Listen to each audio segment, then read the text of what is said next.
Hey everyone, and welcome to the third tutorial in this little series I'm running on how to create a cocktail piano solo from scratch. If you've seen the earlier tutorials in the series, you'll know that what we're doing is taking this basic lead sheet, which is the melody and chords for a song that I've written, kind of in classic jazz or show music style, and we're figuring out how to turn it into a kind of free and easy, relaxed, fun cocktail style piano solo.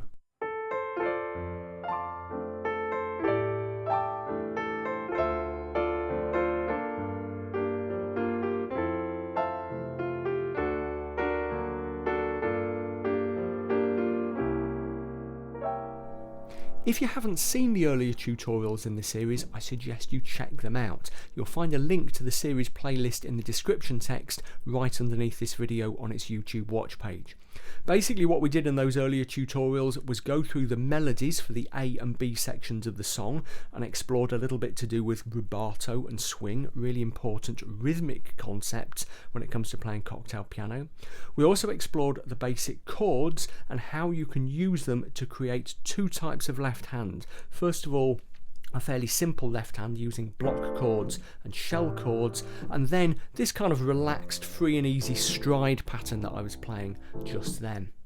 So if you've worked through the series so far and practiced a little bit, hopefully by now you can play the melody in the right hand using kind of swing and rubato and some of those other concepts we discussed, and you can put some sort of left hand under it. Now if at this stage you're still just using a static left hand, just using the block chords and shell chords, that's absolutely fine. In this tutorial I'm mostly going to be using the stride pattern, but don't worry too much if you can't do that yet, okay? Continue to work towards it. It might take a little bit more practice. Now what we're going to do in today's tutorial is first of all think about how we can thicken out our right hand. It's all very well being able to play the melody, but if we're just playing single notes it's always going to sound a bit thin. Yeah, we want to know how to make it a little bit richer in the right. While we're on the subject of chords, we'll also be talking about some more advanced harmonic stuff like chord extension and substitution, and also developing some of the ideas we discussed in the previous tutorial about decoration. Just before we get stuck into all that, a quick reminder that if you're enjoying this series, you'll probably really like my ebook, An Introduction to Cocktail Piano, which covers all the concepts we're talking about in a lot of detail. Now, An Introduction to Cocktail Piano is usually £9.95, that's British pounds, but right now you can get it as part of a bundle deal that I'm running alongside the ebook versions of two of my other books, How to Really Play the Piano and 7 Studies in Pop Piano. Right now you can get all three of those books for just £18.95, which is a 30% saving on what you pay if you bought them separately. If you'd just like to check out An Introduction to Cocktail Piano, then head over to billspianopages.com/cocktail. But if you'd like to find out more about that bundle deal, all three books for £18.95, then visit billspianopages.com/bundle. Let's start by thinking about how we can thicken up our right hand, because so far I've just had you practicing simple single note melodies in the right. Now don't get me wrong, single note melody lines are often very useful and can be very effective. So for example, a thing that I like to do is to play a single note melody line way up on the piano keyboard and let it really kind of sing out over a kind of rich, dark and deep left hand, and you kind of get a lovely contrast like this.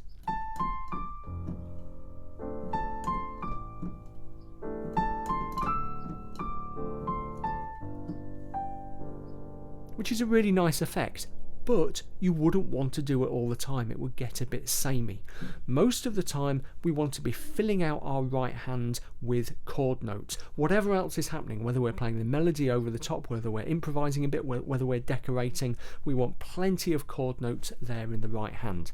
Now there are two reasons for that, and if you're going to do this effectively, you'll find it useful if you understand why. First reason is that we're trying to create a good balance of sound. We're working on what producers would call the mix. If we just have a lot of low notes and a lot of high notes, then there's kind of a big gap in the middle, okay? And we're missing out on the lovely, rich, expressive sounds you can get from those middle octaves of the piano keyboard, yeah? Secondly, we're thinking about filling in extra harmonic information. Cocktail piano is all about a lovely, rich chordal harmony. Okay, so we're after that, but we're also making sure that things don't sound kind of uncertain and wishy-washy. If you just played a single note melody over a stride,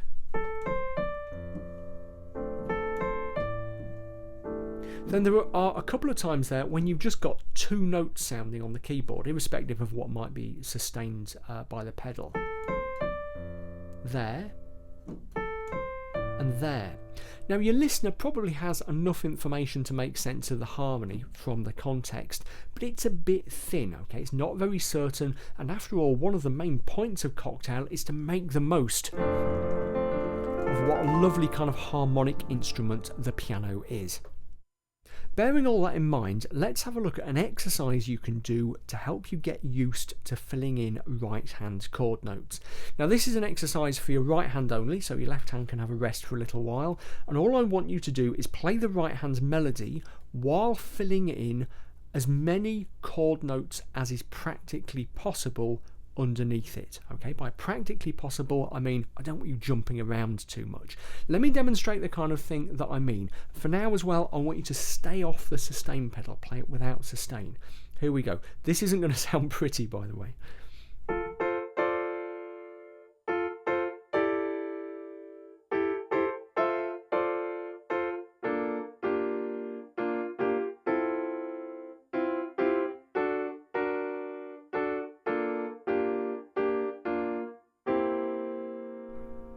Now, it's really awkward, it's really clumsy, but notice what happens as you're playing. Notice how the engineering of what you're doing has changed. For a start, you're jumping around much more, and this will really test your chord knowledge. If your chord knowledge is a little bit shaky, this will help to sharpen it up, because you've got to have your fingers in the right places for those chords. So if that takes a little bit of practice, then stick with it. Secondly, you will notice that any kind of fancy, elegant fingering that you developed when you were playing the melody as a single note has suddenly gone out of the window, because pretty much the only fingers you have available for playing the melody are your fourth and fifth fingers. Remember, when we play the piano, we number our fingers 1, 2, 3, 4 and 5 from the thumb to the pinky. 1, 2, 3, 4 and 5. Same on the left hand as well. But when we're playing like this, pretty much all of the heavy lifting of the melody has to be done by 4 and 5.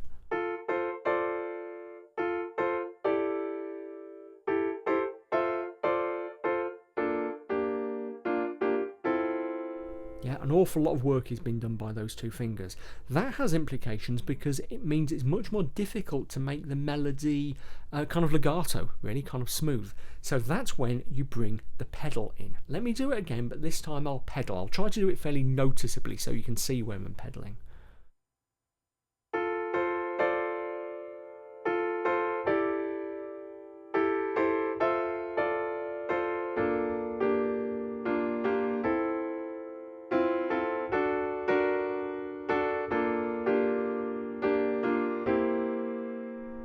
I was doing everything quite artificially there. You probably noticed that what was happening was every time I hit a new chord, I'd take the pedal off, the sustain pedal, obviously I'm talking about the right hand pedal, and very, very quickly put it down again. Okay, it's just a very quick movement of your ankle.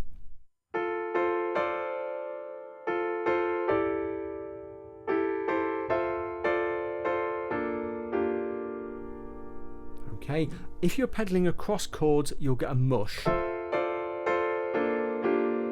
Yeah, far too many conflicting overtones there. We want to avoid that, so we're pedaling with the chord but not having the pedal off for so long that we're losing sustained notes. And if you do that, and again it will take a little bit of practice, you will start to get a smoother melody in the right. Now the way we're playing it here is every time we're playing a note in the melody, we're also hitting all the chord notes underneath it, and that's not what is going to happen as we develop a more sophisticated way of playing it. But as an exercise for getting used to it, this is a very good thing to do. So if you've never done this kind of thing before, I suggest you take a few practice sessions of just doing that, filling in as many chord notes and learning about what you can do, what you can't do, how you can control the melody just using fourth and fifth and sometimes maybe your third fingers. So what I would do is take that right hand exercise and practice it quite carefully. It might take a little bit of time, but it's time that's worth investing. Your aim is to get confident and comfortable with that sensation of playing chord notes and melody notes in the same hand at the same time. Okay, so it's that general feeling you're getting used to, but you're also trying to make it fairly instinctive that the lower half of your hand in particular will automatically go to the chord notes that you're looking for. And that won't come easily at first, but if you practice, then gradually that will begin to appear. Now, as you get more confident, you can begin to move towards this more sophisticated style of play that I'm using in the right hand, which involves mixing up 3 distinct ways of playing. Okay, single notes, chords, and dual voicings. Let's have a look at how those work together. What I'm going to do is just play the first 2 bars of the first A section, the first 2 measures of the first A section in a kind of full cocktail style. Look at what's going on in the right hand. See if you can spot those 3 ways of playing that I've just talked about.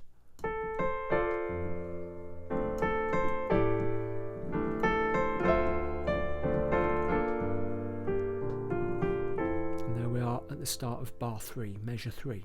Okay, so 3 ways of playing. Single notes. You saw that on the A and the C at the start. Then full chords. More single notes. Then another full chord. More single notes. And then we get one of these dual voicings where different parts of the hand are doing different things. It's on the D minor 9 chord. So let's put a D in the bass to give ourselves a kind of tonal centre there. Can you see what's happening in the right? So thumb and second are holding down those 2 notes, but the upper notes of the chord, I'm playing C and E to start with, then D, and then C, while holding these notes. That's what we would call having 2 voices in one hand. I did the same, I think, when I came down to the G minor 9. Okay, so I'm holding the B flat and the D, and I'm playing up in the upper part of the hands, played an F and A, and then came down to a G like that. So playing this kind of chordal right hand involves mixing those 3 techniques up: single notes, chords, and those dual voicings. Yeah, a lot of getting this right depends on making good decisions about where to deploy those techniques. Now, some of that is common sense, and some of it you might have been able to sort of, well, I say common sense, you kind of get a feel for it, okay? Hopefully you'll see what I mean if you practice this thing. But in general, you should play thicker voicings the more stressed and emphasized the particular melody note you're playing is, okay? So on the A and the C at the start, they're just kind of passing notes, really, okay? Although they do belong to the underlying chord, but they're very quick. But then we get to this D with the F6 chord, and that's got more prominence. It's longer, it's at the start of the bar, so a chord goes under it. Then we've got another A and C, but then we've got another D with the A minor 11. Again, it's got more prominence. I'm giving it a full chord. Okay, then A and C just in passing. Then we have the D minor 9 chord. A little bit of a push on that. It's at the start of the bar. Although that first E isn't lingered on, I think there's enough emphasis there to warrant giving that a... Yeah, and by doing that, I'm creating kind of stress patterns in the right hand. I'm emphasizing the important parts of the melody, and I'm filling out the harmony. So I'm kind of doing 2 jobs at once. What we're going to do now is go through both the A section and the B section, looking at good right hand parts that you can use employing the techniques we've just been talking about. So let's play through the first A section using this 3-in-1 technique in the right hand and see if you can spot each one as I go. So you're looking out for single notes, block chords, and this dual voicing where one part of the hand is doing one thing and another part of the hand is doing another. Typically the lower part of the hand holding down some chord notes and the upper part playing some melody. Here we go from the top again.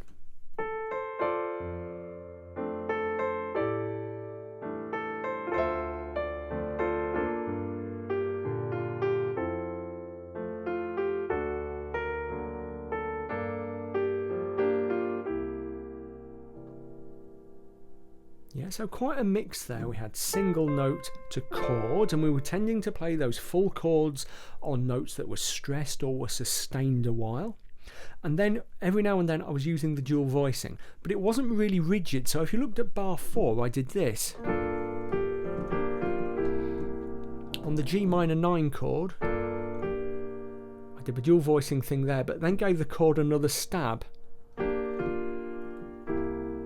So the lower notes down here were getting played again. And again, that was just where I felt a little bit of extra emphasis was needed. Let me slow that down. If I just played melody notes, it would have been a little bit thinner. Yeah. Knowing when to do that kind of comes with judgment and experience, and it's not really a conscious process. Often, a lot of the time, when you get really practicing this sort of style, your fingers start doing the thinking for you. So kind of trust your musical instincts on that kind of thing. Then let's go on to bar 5, where we've got a little bit of repetition. I'll make things a bit different this time.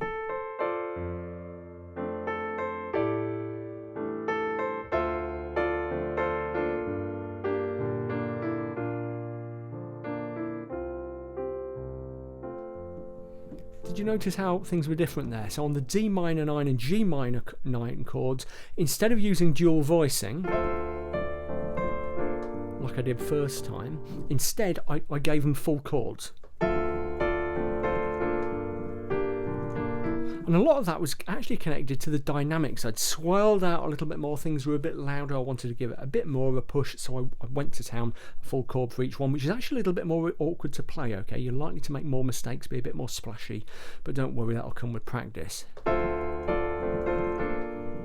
That's quite a big jump from there to there. You really have to kind of snatch it. Bear in mind, that's not what's written. I'm anticipating the beat there quite heavily, yeah. So if it seems a long time since the first tutorial and you're thinking, hold on, that's not the melody how it's written in bar 6, that is because there's quite a bit of anticipation going on.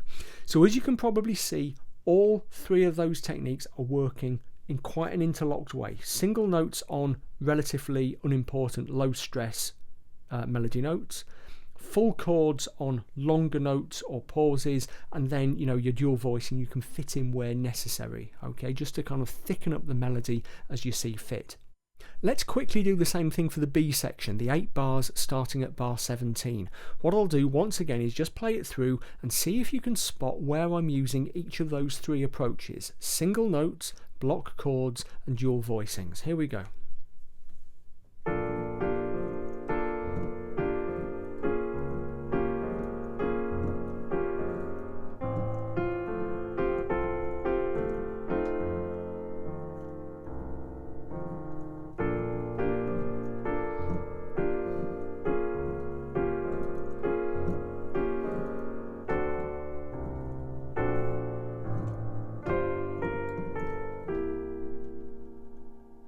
Okay, so there was a little bit of mix, a little bit of a mix of all 3 there.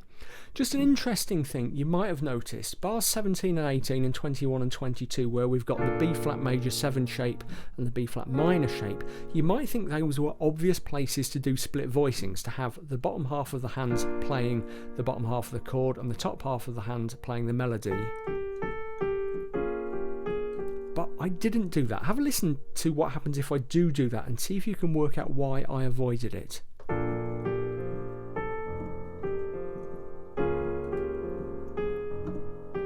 Sounds a bit thin, yeah? You could maybe add a little bit of that kind of thing.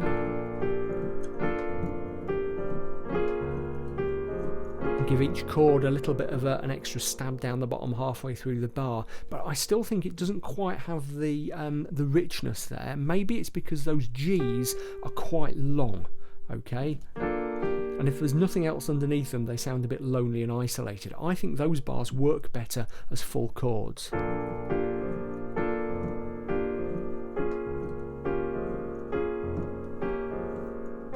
And then single notes there. Works fine. Back to the full chords.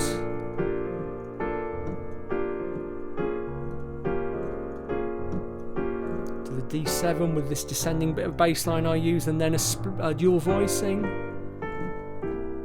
Okay, works quite nicely there, because none of those notes are really kind of critical. The really important note there is the C, which has got the stress of bum, bum, bum, bum, and then that G, which has got a bit of a stress underneath it as well. So again, the decisions that I'm making, not altogether consciously, a lot of it comes down to kind of instinct and experience, which comes with practice, are all about using those right hand techniques, those 3 techniques, to put emphasis in the right place and to kind of give the melody that the chord notes are supporting a bit of shape and a bit of power. It's all about backing up the melody notes rather than kind of detracting or distracting from them. So your main mission once you've finished watching this tutorial is to really practice those right hand techniques we've just been talking about. As you get more confident with them, gradually start to put them against the left hand. Ideally, that kind of lazy stride that we've been working on, that we first looked at in tutorial number 2. That might take a fair bit of effort, and to start with, feel free to take it really slowly. This is cocktail after all.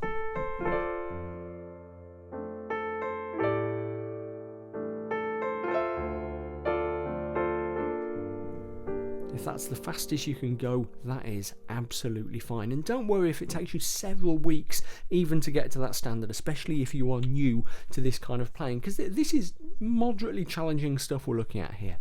So that's your main job. But like I said at the start of the tutorial, I want to talk about 1 or 2 other things as well, just so that you've got some other bits and pieces that you can drop in to make your sound kind of even cooler and even richer and kind of keep you interested as you're practicing.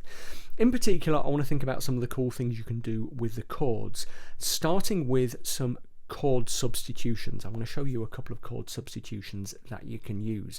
Now, if you haven't come across substitution before, it's quite a simple concept. It's really common in cocktail piano and in fact in all of jazz piano.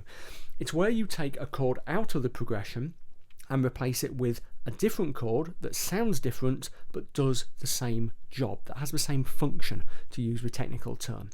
Now, the chord that we most often substitute is the number 5 chord of the key we're in. So we're in the key of F major. Let's find the 5 chord. We got the scale 1, 2, 3, 4, 5. So our 5 chord is the key of C major, the dominant chord. In this progression, it most often appears as a dominant 7 chord, C7. Now, C7 is a lovely chord. It does a fantastic job of taking us back to the tonic chord, to F, but it's a little bit too neat and tidy. It's a bit Sunday school. It's a bit Boy Scouts, okay? It's a bit too respectable. We are playing the piano in a sleazy dive bar somewhere, so we don't want something that sounds quite that upstanding. Yeah, we want something that sounds a bit cooler, and that's where substitution comes in. Now, the most common kind of substitution that you'll come across, probably certainly the most famous kind, is the tritone substitution. So if we were going to do a tritone substitution here, replacing C with something else, we would, instead of playing C7, we would play G flat 7 and probably put a C in the bass. We would keep the C of the original chord in the bass. And as you can hear, that resolves to F, to the tonic chord, just as effectively as a C7, but it sounds much kind of cooler and more chilled out. Yeah, a tritone substitution. If you haven't come across the concept before, the reason it's called a tritone substitution is because you take, to build it, you take the root of the original chord, the original dominant chord, which is C, that's our number 5 chord, and from that root you go up a tritone, which is 3 whole tones, 3 whole steps on the piano keyboard. So 1 step, 2 step, 3 whole steps, because that would be a half step, a semitone. So 1, 2, 3 whole steps, and that gives us the root of the new dominant 7th chord that we're going to use in our tritone substitution. So there's our tritone substitution chord. We retain usually the root of the original chord in the bass, and it gives us that. Now, a tritone sub is always a cool sound, and it will work here, especially if you were kind of improvising, messing around, or you were accompanying a singer. But it's not really an ideal fit for the melody we've got here. Let me just show you why. Let me play from, looking at the first A section, let me play from just going into bar 3.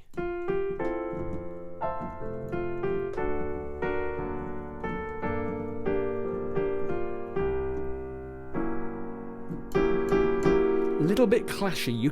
You could make it work. Yes, it kind of works, but for my money you can do something a bit better there. So what I would do, instead of using a tritone substitution, is used a diminished substitution. Quite straightforward, very similar in fact in a lot of ways.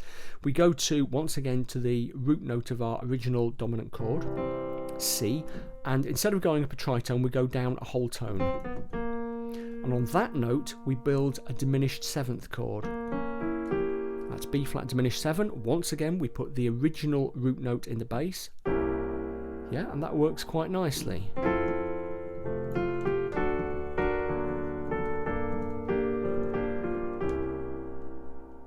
Yeah. We're back into bar 5. Then when we've got the same thing happening in bar 7, remember the original thing goes to the B flat and the C7. We've got that suspended note, the F in the C7 chord there. What I would do is, again, a very similar thing. I would take that B flat diminished 7 and actually take it down 1 inversion. So same note, but taking that G and putting it at the bottom. So now really it's a G diminished 7 chord, okay, and then put the F in there. And as you can see, that's quite close actually to the original tritone substitution, but we've just sharpened the note in the bass. Let's try that.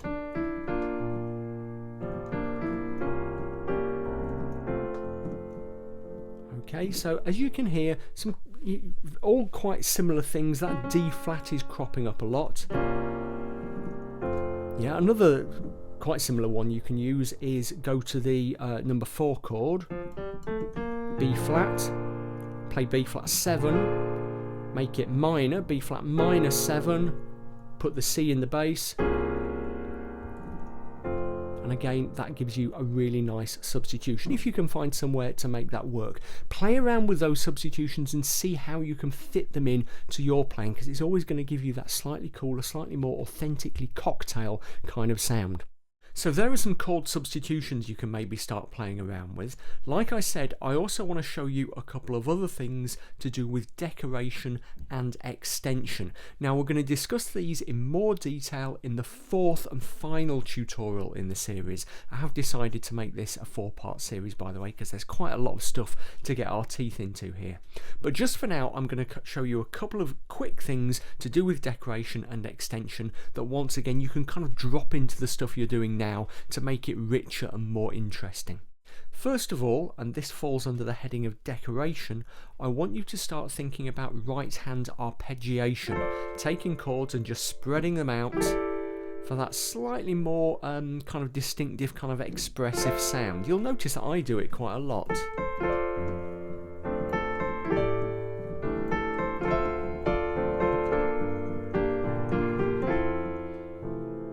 Okay, just kind of get used to doing that. I wouldn't do it on every chord.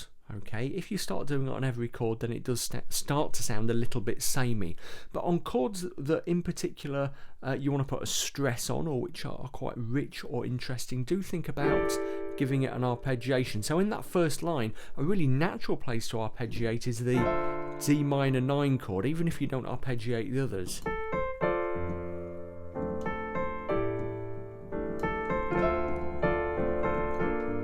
Because that's the kind of standout chord in those first couple of bars. Okay, just play around with the arpeggiation. Like I said, don't overdo it, but it's just one more thing you can drop into the mix. The other thing I want you to do as you begin to get more confident with this chordal right hand over the stride left is add in some of the decorative techniques that we started to discuss in the previous tutorial. This kind of thing to begin with.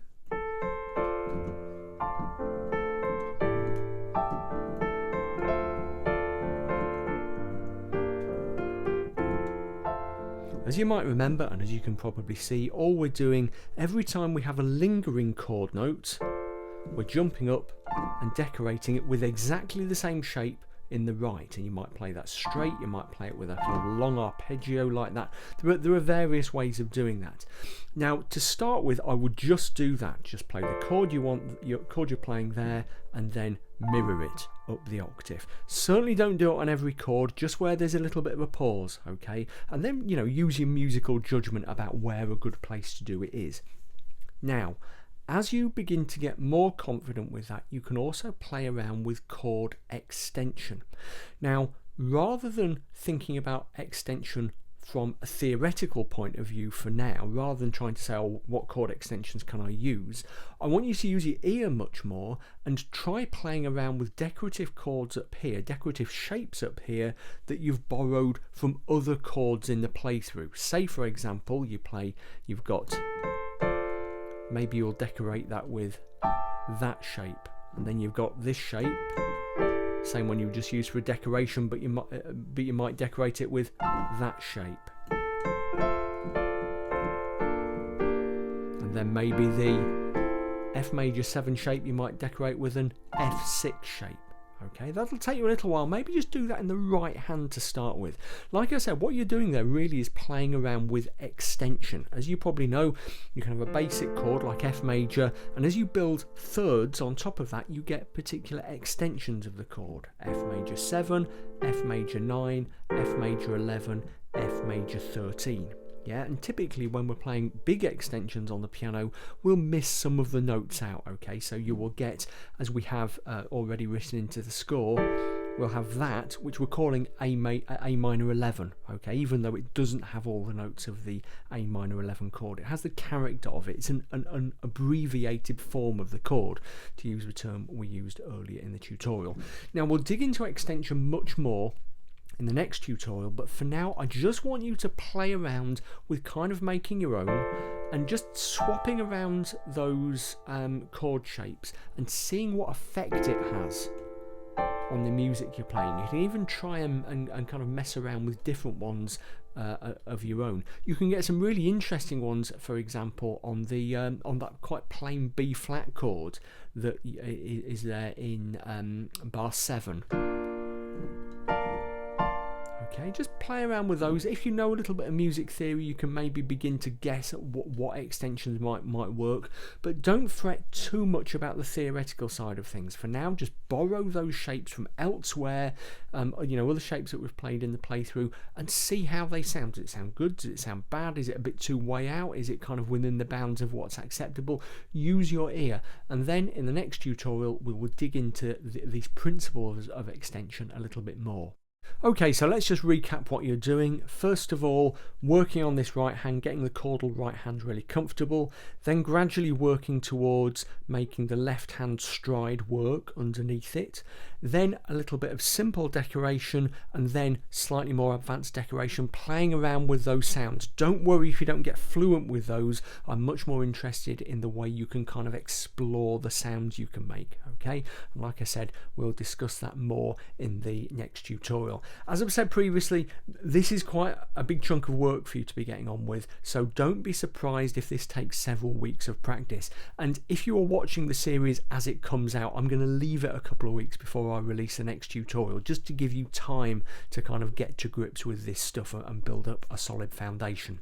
Okay, so that's it for the third tutorial in the series. Like I said, fourth one coming soon. Do remember to subscribe to my channel if you haven't subscribed already. Hit like, add a comment if you just want to say hello or you've got some questions, and follow me on social media. Twitter, Facebook and Instagram links are all below, as is a link to my Patreon crowdfunding page at patreon.com/BillHilton. Loads of really great stuff on my Patreon page for people who are kind enough to support what I do there.